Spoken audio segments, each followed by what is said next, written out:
Y continuamos en RTS Data Show y en este caso tenemos el privilegio y el lujo de poder hablar con Florencia Canale, escritora, quien viene a presentar a Rosario, a la librería Petit Ross, este viernes su última novela, La Cruzada, una aventura sin límites. Bueno, muy bienvenida, Flor, a este espacio. Muchas gracias por compartir esta nota con nosotros. Bueno, gracias por invitarme, aquí estoy.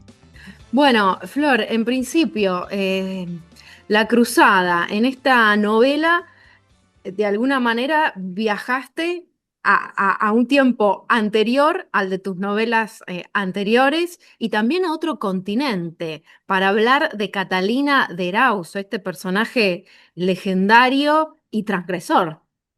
Sí, para mí también fue tal vez mi propia cruzada, ¿no?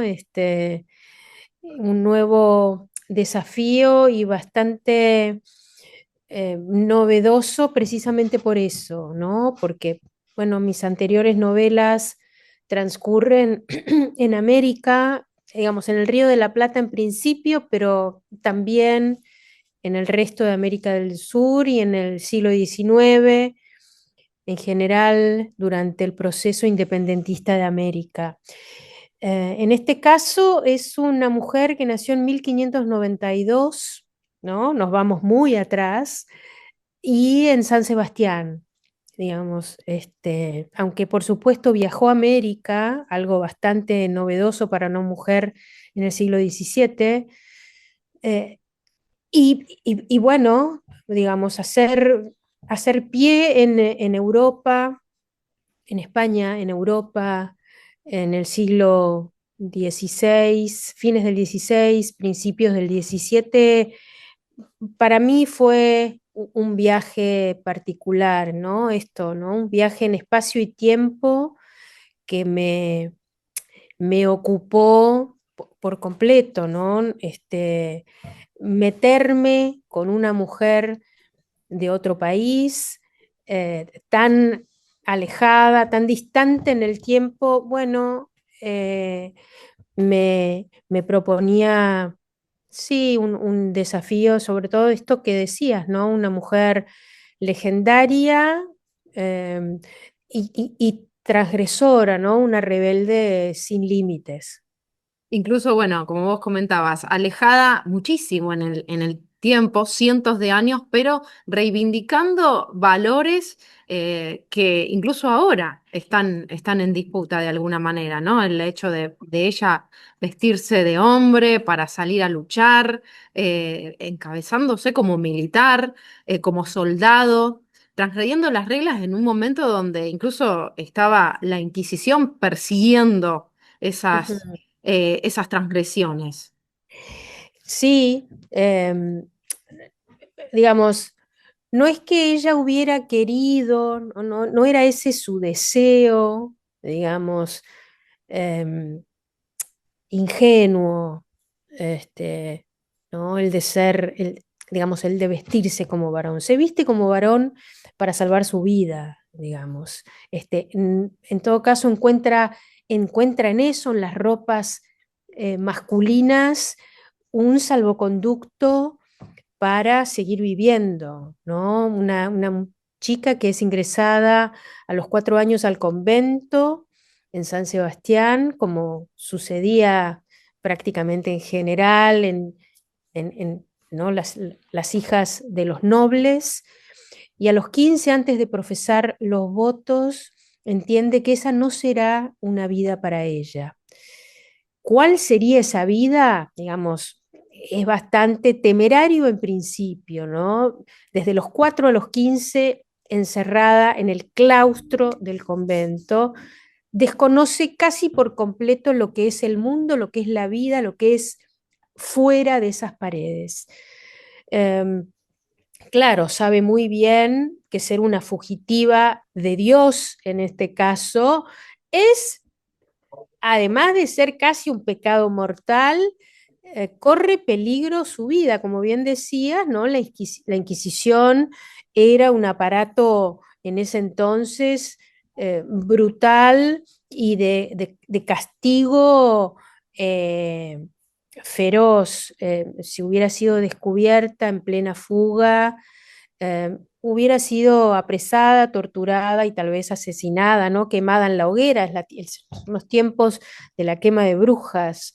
Eh, entonces, bueno, ella encuentra en las ropas de varón y modificando o sí, viviendo una vida de hombre, intentando vivir con esa máscara, una solución a este riesgo que ella estaba corriendo.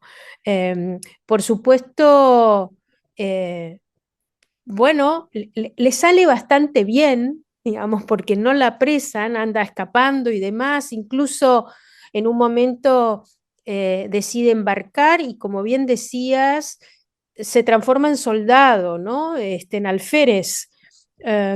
Viaja a América, insisto, vestida de varón, las mujeres no tenían la suerte de viajar a América, de embarcar y de cruzar océanos. Sí, sí iban siendo, ocupando el rol de esposas de algún hombre, incluso para poblar los distintos puertos. Son los tiempos, ¿no? donde se poblaban las colonias americanas de España. De este modo sí podían viajar las mujeres. Una mujer que armara su equipaje, que quisiera conocer mundo sola, no lo veo. Esto no era así en ese entonces.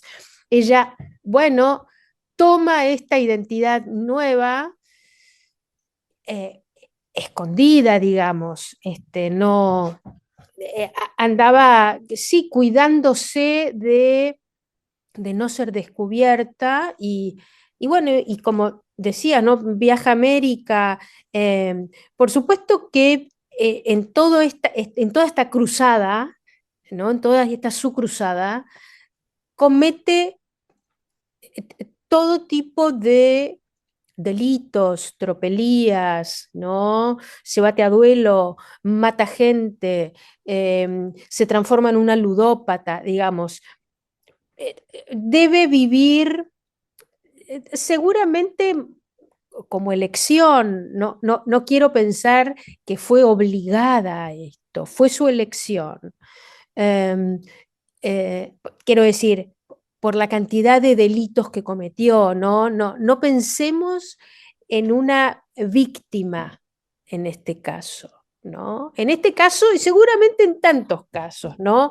Flaco favor nos ha hecho la historia desde allí atrás hasta hoy en día a seguir insistiendo con la figura de la víctima, las mujeres víctimas. No, no, por supuesto que en todo caso las ha habido y por supuesto también las ha habido a conciencia con el goce del sufrimiento. Acá estamos hablando ya más del presente y seguramente con la suerte de ser hijas, entre comillas, de Sigmund Freud, ¿no? De haber conocido el psicoanálisis, entonces podemos interpretar y entender muchas cosas. En el caso de esta muchacha que nace en 1592, por supuesto, se esconde debajo de ropas de varón y de una identidad y de características viriles que ella imposta y parece que le salían muy bien, para, bueno, para poder vivir una vida en libertad. Por supuesto, ser libre también tiene sus consecuencias y sus obligaciones. No es algo, ay, ahora soy libre, libre soy, como la canción de la película infantil. Exactamente, no, no es liviano ser libre, ¿no? Hay que, como diríamos hoy en día, hay que aguantar los trapos, y ni te digo en ese entonces, ¿eh?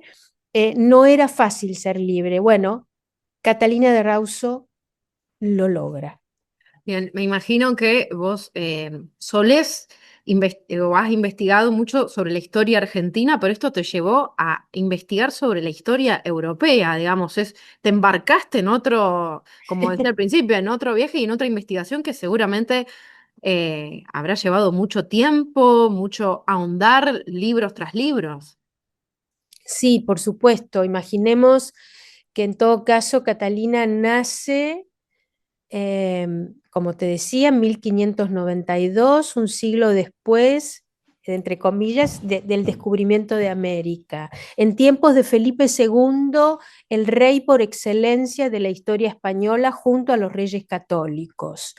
A mí la historia, por supuesto, la historia argentina es mi desvelo más completo. Sin embargo, la historia en general es una de mis obsesiones, ¿no? Me interesa mucho investigar y, bueno, tratar de encontrar algunas respuestas en esa investigación, en esa búsqueda de datos, de información, de, sí, de esta investigación. En este caso, em, bueno, fue una investigación ampliada, porque además no solamente tenía que meterme en la historia española, italiana, francesa, ¿no? De ese sector de Europa, sino también, bueno, en América, en el siglo XVI y en el siglo XVII. Yo estaba bastante más acostumbrada al siglo, a fines del XVIII, el XIX. Aquí había que ahondar eh, y, y bueno, por supuesto, la investigación fue eh, intensa, dedicada y rigurosa. Sin embargo, es inevitable que esto nos pasa a todos, ¿no? Encontrar más dudas, más preguntas, ¿no? En todo caso, eso casi que es la vida, Ujú. ¿no? Hacerse preguntas constantemente. Y en medio de ese vuelco de datos rigurosos, también meter la ficción, el relato Claro, novelesco, que ahí debe estar también tu arte. eso, por supuesto, digamos, lo obligatorio y lo necesario y fundamental para la escritura de la novela histórica es el rigor histórico, es la investigación rigurosa y después el trabajo de la imaginación, siempre observando y respetando el rigor histórico, ¿no? La novela histórica es eso. Después, digamos, si yo quisiera poner, no sé, otros ingredientes, esto ya estaríamos hablando de una novela, digamos. Ujú. Novela histórica es esto. Por supuesto, es fundamental eh, para, para, para el género. eh, el, sí, el trabajo también de la imaginación o la capacidad em, que, que el autor, que el escritor tiene a la hora de reproducir de manera novelesca esos hechos y esos datos. Yo tengo la suerte, digamos, porque la imaginación se trabaja, eh, de haber leído, haber aprendido a leer desde muy chica y de haberme transformado en lectora, yo te diría a los 5 o 6 años. Em, Quienes no leen desde pequeños em, y que continúan con este ejercicio de la lectura, tienen bastante atrofiada la imaginación. Recomiendo a los padres de niños pequeños, em, bueno, que los vean esos niños con libros en la mano leyendo y además impulsándolos a la lectura, porque eso transforma, digamos, es un valor que suma enormemente sí, a la imaginación, al viaje, sí, al viaje imaginado, digamos, a la aventura, a todas estas cuestiones. Em, Quienes no hayan leído y quienes no lean, digo algún tipo de recomendación o de, Ujú. sí, no, poco tiene que ver con la inspiración y con el deseo. Para escribir hay que leer, digo, Ujú. este, y leer, yo diría, 1 millón de veces más que el ejercicio de la escritura. Em, Claro que sí que para la novela histórica hace falta, además del rigor, la imaginación, pero la imaginación también es rigurosa y también se trabaja desde muy pequeñito.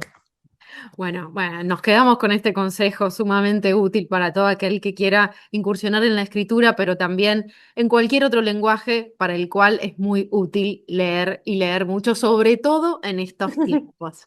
Claro. Bueno, queda la invitación, nos quedaríamos hablando muchísimo más, pero muchísimas gracias por este espacio y invitamos a todos entonces para este viernes a las 19 en la librería Petit Ros de la ciudad de Rosario, allí en Salta al 2300, que va a estar la presentación de la última novela de Florencia Canale, La Cruzada, sobre la vida y la historia de Catalina de Erauso. Muchísimas gracias.